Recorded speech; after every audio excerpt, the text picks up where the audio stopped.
The greatest thing was being on stage and having the control,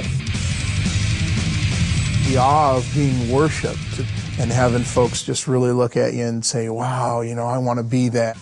As leader of a heavy metal band, Kirk Martin projected an angry, wild image on stage. And getting just thousands of people to scream profanities, that was the biggest rush for me. Offstage, people just found him mean. I was so filled with hate that I would project that hate at a lot of people. Two of the band members, when we were on the road, just decided they were just sick of me and they couldn't take me anymore. And they actually decided to leave the band. But the message in Kirk's music captured the minds of his young audience. My whole intention was to tell people to believe in yourself, follow your own visions, your own dreams, and crush whoever's in your way. Kirk had no illusions about where his growing success came from. I got on the ground and I clawed the earth. I told Satan, I said, if you give me what I want, if you make me a god, if you give me the women and the drugs and the fame and everything, and you give me the power to crush people, I will serve you until the end of time. Within 2 days, I was offered a recording contract. While Kirk pushed for fame and fortune, he tried to keep a secret bottled up inside. A couple of older boys in the neighborhood started molesting me and sodomizing me when I was probably about 8. It happened more than once, and I never talked about it. I never told anybody about it.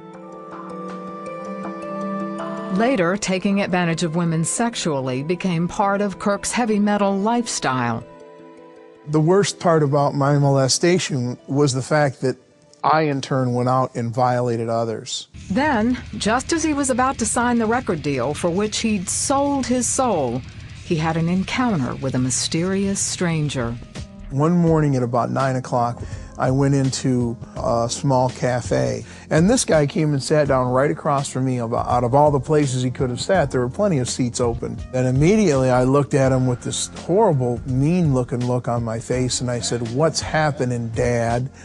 And he stopped stirring his coffee again and looked at me right in the face, and he said, "What's happening, Dad?" I jumped across the table and I put my nose right up to his, stared him in the eye, and I just cursed him. I called him every foul thing I could think of. And he said, "God sent me here to tell you that he loves you.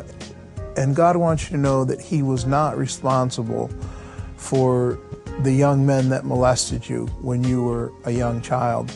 And the thing that was so mind-blowing about that is he used their names. And he said, "Jesus is waiting for you to turn your face towards home." And I jumped up and chased after him, and he went around the corner of the building, and into thin air he disappeared. Not long after that, Kirk was sleeping in his band's tour bus when it shook violently in the middle of the night. Suddenly, it was like this big shining spotlight came down from heaven, and the Spirit of God himself came into the bus. And I didn't know why I hated God so much.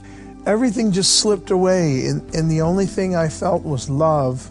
I felt accepted. I felt like I was that little boy again before I got molested.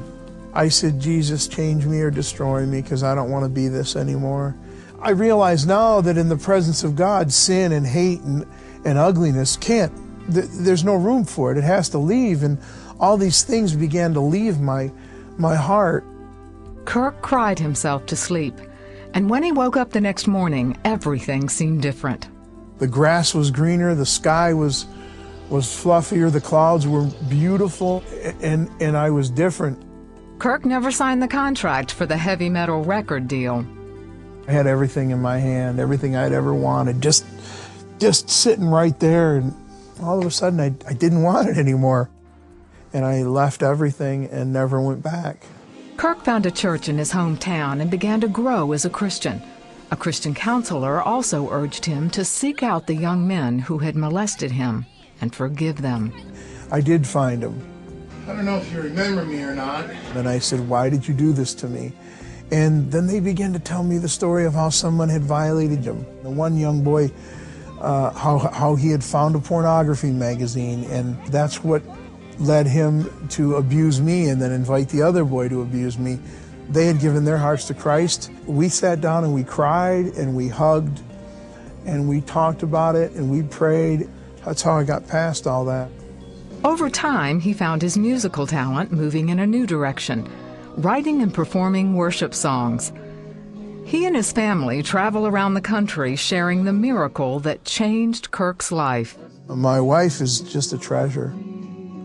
My family is the greatest testimony of God's mercy and God's grace, because I thought I would never have such a wonderful blessing. Once I started to realize that God wasn't out to get me, I started to see the blessings.